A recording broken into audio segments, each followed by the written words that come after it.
Hello दोस्तों, welcome to sleepy classes. दोस्तों, myself is doctor Dharmendra Singh. तो आज हम बात कर रहे हैं दोस्तों साइंस एंड टेक की। तो यहाँ पे एक कोट है जो एल्बर्ट आइंस्टाइन का बोला जाता है, वो है I fear the day that technology will surpass our human interaction, the world will have generation of idiots. तो आज अगर आप देखोगे तो यहाँ पे हमारी जो ह्यूमन इंटरेक्शन है, जैसे घर के अंदर बैठे हैं तो हर एक बंदा अपने मोबाइल पे लगा हुआ है, वो अपनी टेक्नोलॉजी यूज़ कर रहा है, वो अपनी, तो बच्चे पेरेंट्स नहीं बात कर रहे, भाई बहन नहीं बात कर रहे, तो एक ही घर के अंदर। तो यहाँ पे यही टेक्नोलॉजी का उस टाइम पे उन्होंने बोला था, देखो आज भी ये सच हो रहा है। लेकिन ऐसी ही और टेक्नोलॉजी है दोस्तों जिसके बारे में आज हम बात करने वाले हैं, बिकॉज यूपीएससी के लिए टेक्नोलॉजी एक फेवरेट टॉपिक है और इसी के ऊपर बात करेंगे। हाँ, ये कोड आप ऐसे के अंदर यूज कर सकते हो। तो चलिए दोस्तों स्टार्ट करते हैं। यहाँ पे हम बात करने वाले three technology that shook the world. तो यहाँ पे ऐसी तीन टेक्नोलॉजी की बात करेंगे जो काफी, जो डिसरप्टिव टेक्नोलॉजी इसको बोला जाता है, जो बिल्कुल ही चेंज कर देगी सारी चीजें, है ना। तो यहाँ पे हम बात करते हैं, लेकिन उससे पहले दोस्तों मैराथन सेशन अपना स्टार्ट होने वाला है। लास्ट ईयर बहुत लोग, आप लोगों ने बहुत प्यार दिया, बहुत से क्वेश्चन है, यूपीएससी ने भी प्यार दिया हमें। तो यहाँ पे अगर देखोगे आप हिस्ट्री से, देन एनवायरमेंट, ज्योग्राफी, इस तरह से ये चलते जाएंगे। एक ही दिन के अंदर आपको जो भी प्रीवियस ईयर क्वेश्चन है वो सारे ही हम कवर करेंगे, और जो भी वहाँ पे इस साल के लिए आ सकते हैं उसके बेस के ऊपर क्या इन्फॉर्मेशन है जो करंट में भी है वो उसके अंदर कवर करेंगे। तो आप दोस्तों बने रहिए और इसको जरूर देखिएगा। अब बात करते हैं दोस्तों यहाँ पे कि ये टॉपिक क्यों उठाया गया। ये टॉपिक दोस्तों वर्ल्ड इकोनॉमिक फोरम के अंदर भी है, और बहुत से जो आप देखोगे एजेंसीज हैं जो लेटेस्ट टेक्नोलॉजीज हैं, जो 2022 की बात करें, 23 की बात करें, उसके अंदर इंपॉर्टेंट है, उसके ऊपर वो बात करते हैं। तो उन्हीं के ऊपर बात करने वाले हैं। तीन टेक्नोलॉजी सिलेक्ट की है तो उसके ऊपर बात करते हैं। पहला है सेल्फ फर्टिलाइजिंग क्रॉप्स। ठीक है दोस्तों, अब सेल्फ फर्टिलाइजिंग क्रॉप क्या है कि हम देखते हैं कि अक्सर हम क्रॉप्स के में बहुत ज़्यादा फर्टिलाइजर यूज करते हैं, गवर्नमेंट को बोलते हैं सब्सिडी दो। लेकिन क्या हमें सेल्फ फर्टिलाइजिंग क्रॉप, कोई ऐसी क्रॉप हो जो अपने आप फर्टिलाइज करती जाए, नाइट्रोजन फिक्सेशन करती है, तो इस तरह की हम नहीं बना सकते। जैसे एग्जांपल है दोस्तों, हम बायोलॉजिकल नाइट्रोजन फिक्सेशन आप एनवायरनमेंट के अंदर पढ़ते हो, वहां पे हम बात करते हैं कि फ्री लिविंग, जैसे मान लीजिए जोटोबैक्टर है ना, ये हेल्प करता है। देन सिम्बायोटिक राइजोबियम का नाम सुना होगा आपने, तो ये जो है बेसिकली नाइट्रोजन फिक्सेशन करता है। अब इसी टेक्नोलॉजी को हम यूज करेंगे, किस तरह से यूज करेंगे, पहले हम राइजोबियम की बात कर लेते हैं। नॉर्मली क्या कि अगर हम बात करें लिविंग ऑर्गेनिज्म या फिर माइक्रो ऑर्गेनिज्म की, तो उनके अंदर एक एंजाइम होता है दोस्तों जिसको बोलते हैं नाइट्रोजिनेज। ये नाइट्रोजन को फिक्स कर सकता है, लेकिन दिक्कत आती है। एक तो भाई एटमॉस्फेयर का नाइट्रोजन जो है ये इनर्ट होती है, इसलिए इसको फिक्स करना मुश्किल है, प्लांट इसको सीधे यूज नहीं कर पाते। तो यहां पे क्या होता है कि लेग्यूमिनस प्लांट्स जैसे बहुत सी पल्सेस हैं, सोयाबीन वगैरह, उनके साथ उनकी जो रूट नड्यूल्स होती हैं उसके अंदर ये चला जाता है। अब वहां पे जाके क्या फायदा, बाहर क्या इसका दिल नहीं लगता है? ऐसा नहीं है। अब इसके पास नाइट्रोजिनेज एंजाइम है, लेकिन ये एंजाइम जो है ऑक्सीजन की प्रेजेंस के अंदर काम नहीं करता, तो इसीलिए रूट्स के अंदर जाता है। अब रूट्स के अंदर जो है, प्लांट के अंदर अगर हम बात करें, वहां पे क्या है, लेग हीमोग्लोबिन प्रेजेंट है, जो क्या करता है ऑक्सीजन को वहां से निकाल देता है और इसको एनारोबिक एनवायरनमेंट देता है ताकि ये नाइट्रोजन को फिक्स करे। तो दोनों काम हो गए, नाइट्रोजन फिक्स होगी और इसका ऑक्सीजन वाला भी हमने सेटअप कर दिया। इसीलिए लेग हीमोग्लोबिन को ऑक्सीजन सिक्वेंजर भी बोलते हैं। इस तरह ये नाइट्रोजन फिक्स होती है। अब हम बात करेंगे और प्लांट्स की। इससे पहले अगर आप देखोगे सीधा लेग हीमोग्लोबिन जो है उसके बारे में थोड़ी सी इंफॉर्मेशन जान लेते हैं। दो मेन फंक्शन क्या है इसके, एक तो फैसिलिटेट करता है oxygen supply nitrogen fixing bacteria को, दूसरा नाइट्रोजिनेज को ऑक्सीजन से प्रोटेक्ट करता है, मैंने आपको ऑलरेडी बता दिया। ठीक है, इसीलिए लेग हीमोग्लोबिन जो है वो काफी अच्छा कोऑर्डिनेशन बनाता है होस्ट प्लांट एंड बैक्टीरिया के अंदर। अब यहां पर अगर मैं बात करूं दोस्तों, ये है एक डीएनए का कुछ पोर्शन है। लेट्स से ये वाला इतना पोर्शन जो है वो क्या करता है कि नाइट्रोजन फिक्सेशन कर सकता है। अगर हम राइजोबियम की बात करें, है ना, इतना पोर्शन जो है उसके अंदर कोड है कि ये नाइट्रोजन फिक्स कर सकता है। इस पोर्शन को हम बोलते हैं जीन। तो अब बाकी प्लांट्स, जैसे यहां पे एग्जांपल ली गई है कॉर्न प्लांट्स की, ठीक है, कॉर्न के अंदर भी क्या वहां पे नाइट्रोजन फिक्सेशन हो सकती है? तो इन्होंने बोला जो ऑलरेडी ऐसे बैक्टीरियाज हैं जो कॉर्न की रूट्स के अंदर प्रेजेंट है, अब उन बैक्टीरिया के अंदर नाइट्रोजन फिक्सेशन जो है वो नहीं कर सकते। क्यों नहीं कर सकते? हो सकता है कि जो जीन है जिसके लिए जो नाइट्रोजन फिक्सेशन करता है वो धीरे धीरे वो डॉर्मेट हो गया, वो काम ही नहीं कर रहा। क्यों नहीं काम कर रहा? बिकॉज हम बहुत ज्यादा नाइट्रोजन, हम बहुत ज्यादा फर्टिलाइजर यूज कर रहे हैं, तो वो धीरे धीरे काम करना बंद कर गया। हम क्या करेंगे, इस जीन को अवेक करेंगे, रीअवेक करेंगे। कैसे? हम जीन एडिटिंग कर सकते हैं, है ना। जीन एडिटिंग के अंदर हम दोस्तों क्या करते हैं, मान लीजिए ये वाला जीन काम नहीं कर रहा, हो सकता है हम और नया जीन डाल दें जो नाइट्रोजन फिक्सेशन कर सकता हो। तो जैसे वो डालेंगे तो अपने आप वहां पे नाइट्रोजन फिक्सेशन होती जाएगी, हमें फर्टिलाइजर की कम यूज होगा। तो इससे दोस्तों हेल्थ से लेके हर एक चीज जो है चेंज हो जाएगी।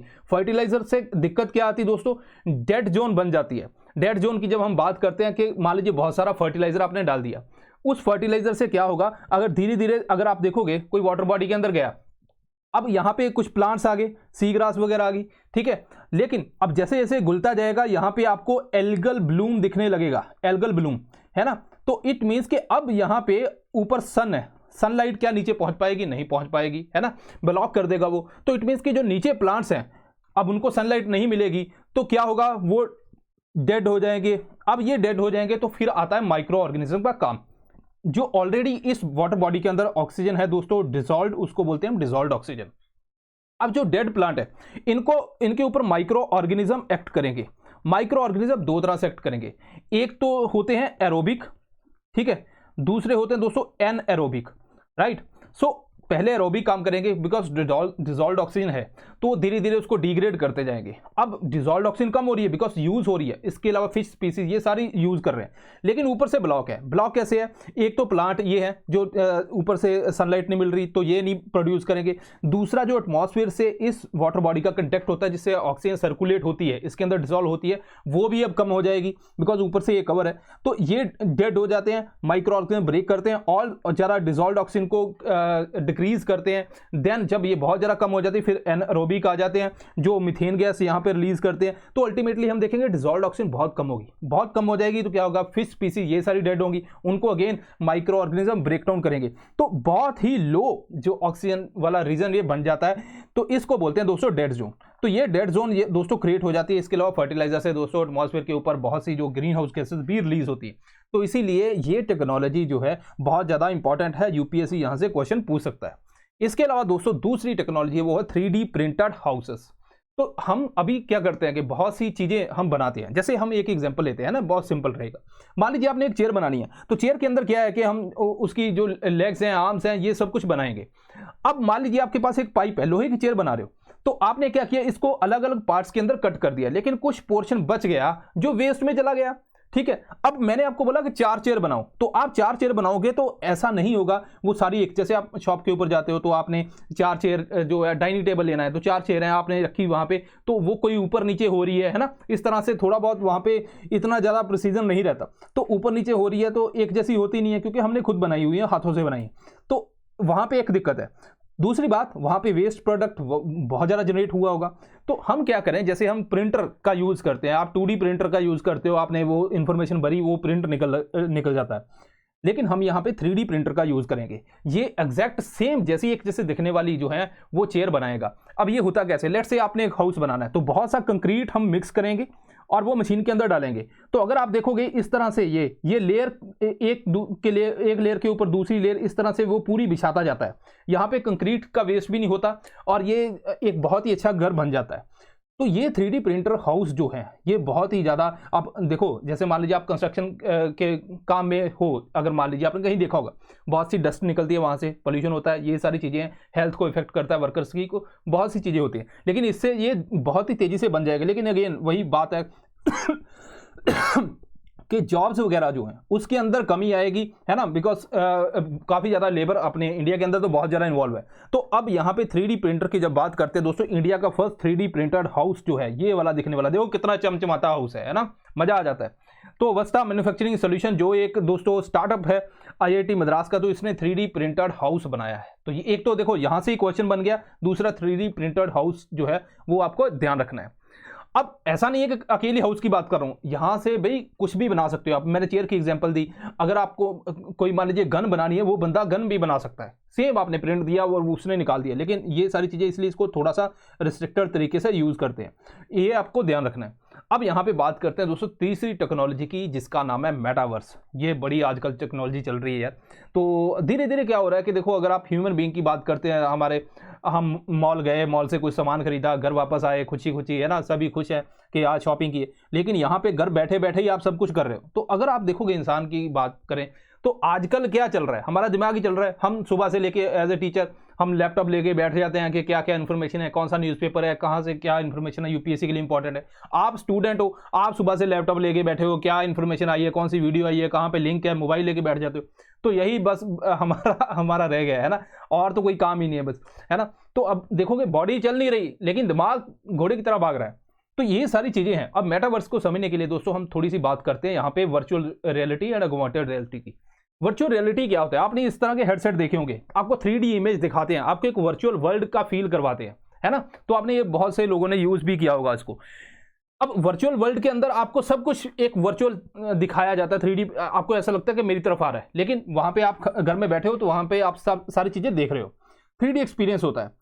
अब ये गेमिंग के अंदर बहुत सी चीजें रहती है इसके अंदर। दूसरा होता है ऑगमेंटेड। ऑगमेंटेड मतलब आपको रियल और वर्चुअल दोनों का मिक्स वहां पे मिलता है। जैसे फॉर एग्जांपल मैं आपको बताता हूं, यहाँ पे आप देखो, तो ये बेसिकली एक न्यूज़ चैनल है जिसने यहाँ पे कार को लेके, ऐसा नहीं है कि ये न्यूज़ चैनल के अंदर स्टूडियो के अंदर कार आ गई, नहीं, ये ऑगमेंटेड रियलिटी यूज़ की गई। अगर आप यहाँ पे भी देखोगे तो जैसे आप घर में है, घर में सोफा है, सोफे के ऊपर आपने पोकेमॉन बिठा दिया है ना, ये चीज़ें, आप भी बैठे हो वो भी उधर बैठा है, तो ये सारी चीज़ें यहाँ पे रहती हैं। इवन आजकल इंटीरियर के अंदर, जैसे मान लीजिए आपको कोई घर है तो आप चाहते हो कि कोई डाइनिंग टेबल ले, तो डाइनिंग टेबल आप ऑगमेंटेड रियलिटी से वहाँ पे प्लेस करके देख सकते हो कितनी स्पेस बचेगी, ये सारी चीज़ें आपको मिल जाती हैं। तो वर्चुअल रियलिटी के अंदर आपको एक वर्चुअल एनवायरनमेंट मिलता है। लेकिन अब यहाँ पे एक और टेक्नोलॉजी आ चुकी है कि आप विंड एंड टेम्परेचर भी फील कर सकते हो वर्चुअल रियलिटी के अंदर। कमाल की बात है ना। अब यहाँ पे थोड़ा सा इसको देख लेते हैं। वर्चुअल रियलिटी के अंदर जैसे गेमिंग, मेडिसिन वगैरह के अंदर काफी ज्यादा यूज होता है। ऑगमेंटेड रियलिटी की मैंने बताया इंटीरियर जो डिजाइनिंग है उसके अंदर काफी ज्यादा इसका यूज हो रहा है, तो हमें एक एक्सपीरियंस मिलता है। इवन आप ट्रेनिंग, जैसे फौजी ट्रेनिंग करते हैं, वो भी ऑगमेंटेड रियलिटी के थ्रू ट्रेनिंग कर सकते हैं। तो ये वर्चुअल एंड ऑगमेंटेड रियलिटी होगी। अब यहाँ पे मैं एक और बात करने वाला हूं कि जो आपने पढ़ा भी होगा, हमने भी पढ़ा है, वो ब्लॉकचेन टेक्नोलॉजी। ब्लॉकचेन टेक्नोलॉजी जैसे मान लीजिए क्रिप्टो करेंसी एक पर्सन दूसरे को ट्रांसफर करता है ना। NFT पढ़ा हमने, तो ये आने वाली वीडियोस के अंदर मैं इसके बारे में डिटेल में बात करूंगा, लेकिन काफी बड़ा टॉपिक है ब्लॉकचेन टेक्नोलॉजी, तो इसके ऊपर अभी इतना ही रखते हैं। तो इंटरनेट ऑफ थिंग्स मतलब हर एक चीज इंटरनेट से कनेक्टेड है। अब मान लीजिए आप घर में बैठे हो, तो आप चाहते हो कि मॉल के अंदर जो कपड़े हैं वो मैं देखूं कि किस तरह का लगता हूं, है ना, क्या वो मुझे खरीदने हैं नहीं खरीदने। तो ये काम आप घर में बैठे कर सकते हो, वो है मेटावर्स के थ्रू। वहां पे ऑगमेंटेड रियलिटी यूज होगी, मतलब आप एक रियल लाइफ का एक्सपीरियंस लोगे। ठीक है, रियल लाइफ के अंदर आपको लगेगा सच में मैं मॉल के अंदर आया हूं, वहां पे कपड़े आप उसको भी फील कर सकते हो कि मैंने पहने हुए हैं, कैसा लग रहा हूं, खरीद भी सकते हो। तो आप ब्लॉकचेन के थ्रू वो सारा सिस्टम जो है, जैसे करेंसी ट्रांसफर होती है, वो उसी तरह से ये सारी चीजें ट्रांसफर भी हो जाएंगी। तो मतलब घर में बैठे, जैसे मान लीजिए आप ऑस्ट्रेलिया बैठे हो, आपने घर वालों से बात करनी, तो आपको लगेगा आप डाइनिंग टेबल पे बैठे हो, है ना, तो घर वाले भी साथ में बैठे हैं। तो ये आप देखो, अगर कोई गलती करोगे, चाहे ऑस्ट्रेलिया चले जाओ, तो बाप का थप्पड़ पड़ सकता है ना, ऑगमेंटेड रियलिटी के अंदर। तो यहाँ पे हम क्या बात कर रहे हैं, मेटावर्स ये चीज है। लेकिन अगर आप देखोगे तो फिर यहाँ पे हमारा जो फिजिकल जाना वापस आना, वो भी सारा ऑलमोस्ट जीरो ही ये कर रहे हैं। तो ये है दोस्तों मेटावर्स। तो ये भी एक क्वेश्चन है दोस्तों, ये यूपीएससी पूछ सकती है, इंपॉर्टेंट है इस साल के लिए। तो यहाँ पे अगर आप देखो वर्चुअल रियलिटी, ऑगमेंटेड रियलिटी, उसके बाद आपका जो लैपटॉप, फोन वगैरह वो सारा कनेक्ट करके हम ये चीजें क्रिएट कर सकते हैं। ठीक है दोस्तों, तो ये है दोस्तों इन्फॉर्मेशन जो 3 टेक्नोलॉजी के ऊपर है। उतनी इन्फॉर्मेशन दी है जितनी यूपीएससी के लिए इंपॉर्टेंट है। आई होप कि आपने इस वीडियो को एंजॉय किया होगा, और बाकी भी हमारे जो बहुत सी दोस्तों चल रहे हैं, जैसे हमारा प्री मिक्स का चल रहा है कि हमने जो क्वेश्चन है यूपीएससी के रेलिवेंट उसको कवर करना है, उसको भी देखिए और इस वीडियो को भी लाइक दीजिए, प्यार दीजिए। मिलते हैं next time. Thank you very much.